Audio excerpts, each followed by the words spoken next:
ada seorang pemuda namanya Thabit bin Zuto.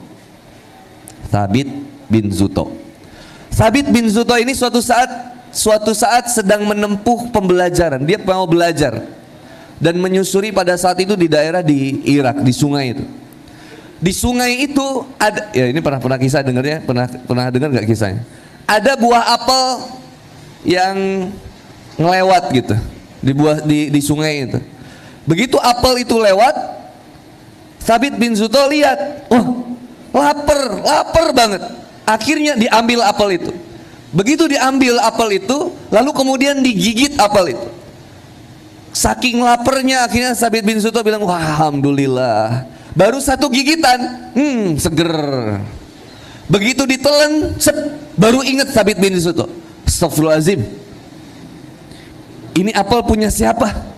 Coba bayangin, kalau kita nemu apel di aliran sungai, kira-kira kita bakal nanya nggak ini apel punya siapa? Langsung makan sampai habis.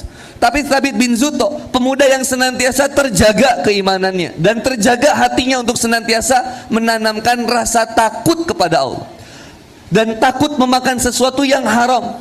Maka ketika Thabit bin Zuto baru satu gigitan dan baru satu telan, baru sekali ditelan gitu, langsung Thabit bin Zuto bilang, ini buah apel punya siapa? Saya harus mencari pemiliknya dan saya akan meminta izin untuk memakannya. Maka kemudian Thabit bin Zuto ini nyari sepanjang aliran sungai itu, mana yang ada punya kebun apel. Sampailah kemudian Thabit bin Zuto di salah satu pemilik kebun apel. Ada rumah di situ. Didatangi rumahnya, lalu kemudian ditanya sama Thabit bin Zuto, wahai hamba Allah, betulkah ini kebun apel milikmu? Betul. Ketahuilah bahwa aku sesungguhnya sudah memakan buah apel yang jatuh dari pohonmu dan terbawa aliran sungai, dan saat itu aku memakannya, baru satu gigitan aku menyadari bahwa ini bukan hakku.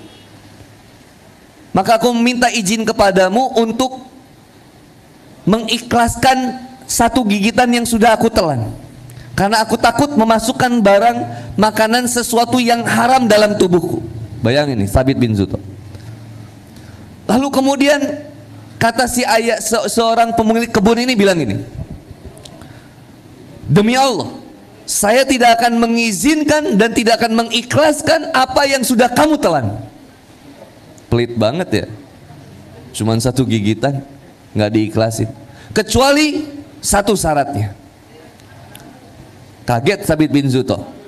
Kata Thabit bin Zuto, wahai hamba Allah sang pemilik kebun, apapun syaratnya aku akan berusaha untuk penuhi itu, asalkan engkau mengikhlaskan apa yang sudah aku telan, supaya tidak menjadi barang yang haram dalam tubuhku. Lalu kemudian sang pemilik kebun bilang ini, saya akan halalkan apa yang sudah kamu makan, saya akan ikhlaskan apa yang sudah kamu makan, syaratnya satu, kamu harus menikahi putri saya. Kira-kira kalau kita gitu seneng gak? Antum jomblo, nemu apel digigit, ditelan, terus syaratnya kalau mau diikhlasin, kamu harus nikah sama putri saya. Mau nggak kira-kira? Assalamualaikum. Aman? Kira-kira mau nggak? Thabit bin Zuto bilang kaget, loh kok enak banget, cuman ngegigit buah apel saya bisa menikahi putrimu.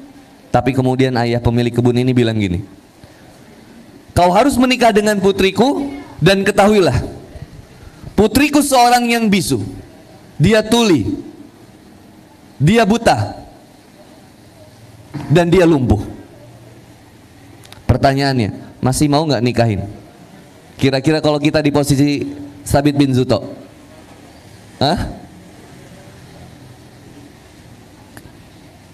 Thabit bin Zuto bilang, ini nggak salah, cuman gara-gara satu gigitan apel aja. Kata sang pemilik kebun, iya, kalau kamu ingin diikhlaskan apa yang sudah kamu telan, maka aku akan izinkan dan aku ikhlaskan asal kau menikahi putriku. Kata Thabit bin Zuto, seandainya itu cuma menjadi syarat satu-satunya, saya siap menikahi putri Anda, asalkan kau halalkan apa yang sudah aku telan. Bayangin betapa takutnya Thabit bin Zuto memakan sesuatu yang haram. Lalu kemudian Singkat cerita, akhirnya dinikahkan Thabit bin Zuto. Dan ketika Isya, sang ayah mempersilakan Thabit bin Zuto untuk menemui putrinya yang sudah menjadi istrinya. Masuk ke rumah, ada kamar, dibuka kamarnya. Refleks Thabit bin Zuto langsung bilang, "Assalamualaikum." Tiba-tiba keluarlah seorang wanita di balik tirai. Karena ada tirai-tirai gitu ya, kalau nikahan set keluar sambil menyebutkan, "Waalaikumsalam warahmatullahi wabarakatuh." Dilihat sama Thabit bin Zuto, seorang wanita yang cantik, putih, sempurna. Sampai kaget Thabit bin Zuto langsung bilang, "Maaf, saya salah kamar." Kata wanita ini, enggak sayang, kau enggak salah kamar. Ini aku istrimu." Terus kata Thabit bin Zuto, "Oh enggak. Istri saya bukan yang kayak gini. Karena istri saya itu bisu." Lalu kemudian wanita ini bilang gini, "Apa yang ayahku sampaikan kepadamu?" Kemudian kata Thabit bin Zuto, "Ayahmu mengatakan bahwa engkau itu bisu, bahwa istriku itu bisu, tidak bisa berbicara." Lalu wanita ini bilang begini, "Demi Allah, ayahku benar, karena aku tidak pernah berbicara sesuatu yang tidak diridhoi oleh Allah. Tapi ayahmu mengatakan bahwa engkau itu buta." Kemudian wanita ini bilang, "Demi Allah, ayahku benar, karena aku tidak pernah melihat sesuatu yang tidak diridhoi oleh Allah. Tapi ayahmu mengatakan bahwa engkau pun tuli. Demi Allah, ayahku benar, karena aku tidak pernah mendengarkan sesuatu yang tidak diridhoi oleh Allah. Tetapi ayahmu mengatakan engkau pun lumpuh, cacat, tidak bisa berjalan." Lalu wanita ini bilang, "Demi Allah, ayahku benar, karena aku tidak pernah melangkahkan kakiku ke suatu tempat yang dimurkai oleh Allah Subhanahu wa Ta'ala." Happy ending gak kira-kira guys? Makanya nanti ke sini kalau ada sungai cari buah apel ya. Maka kemudian pada saat itu Thabit bin Zuto dengan istrinya, dengan wanita solihah ini menikah. Dan dari sini kemudian lahirlah seorang anak yang soleh luar biasa, yang terkenal dengan nama Abu Hanifah, yang kemudian menjadi ulama besar dan kemudian banyak pengikutnya, dan mazhabnya kemudian dipakai di beberapa belahan dunia dengan terkenal dengan mazhab Hanafi. Anak yang soleh lahir dari orang tua yang soleh dan solehah. Seorang wanita yang baik akan dijodohkan dengan pria yang baik. Seorang pria yang baik akan dijodohkan dengan wanita yang baik. Seorang wanita pezina akan dijodohkan dengan pria pezina. Seorang pria yang pezina akan dijodohkan dengan seorang wanita yang pezina. Jodoh adalah cerminan dari diri. Kalau pengen baik jodohnya, maka perbaiki dirinya. Nggak usah kemudian bilang, "Ustaz, aku belum ada jodohnya Ustaz. Gimana Ustaz, jodoh aku di mana Ustaz, tolong cariin." Download aja teh, mungkin ada di Google. Kalau ahwat masih ada alasan, "Ustaz, aku nggak bisa Ustaz mutusin pacar aku Ustaz, dia tuh udah terbaik buat aku Ustaz." Bohong lah. Udah sekarang, nanti beres kajian, foto Kang Boni, kirim ke pacarnya, "Maaf ya kita putus, aku udah dapetin yang lebih baik daripada kamu." Insya Allah. Bahaya. Apa hikmah yang bisa kita ambil dari Thabit bin Zuto?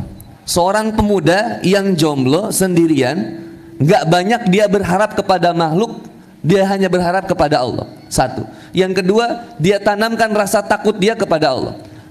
Kebanyakan anak muda hari ini udah gak takut kayaknya sama Allah.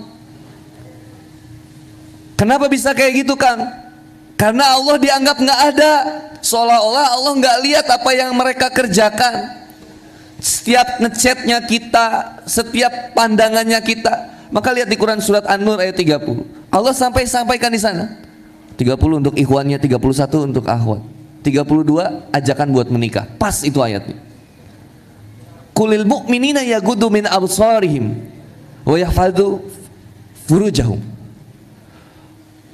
Katakan kepada laki-laki yang iman, satu, jaga pandangan brother. Jangan follow akun yang bisa membangkitkan syahwat kita. Follow akun yang bisa meningkatkan keimanan kita. Contohnya akun handi.boni, boleh di follow. Masjid Jogokarian, follow. Ustadz Salim Afilah, follow. Yang bisa buat kita jadi ingat sama Allah.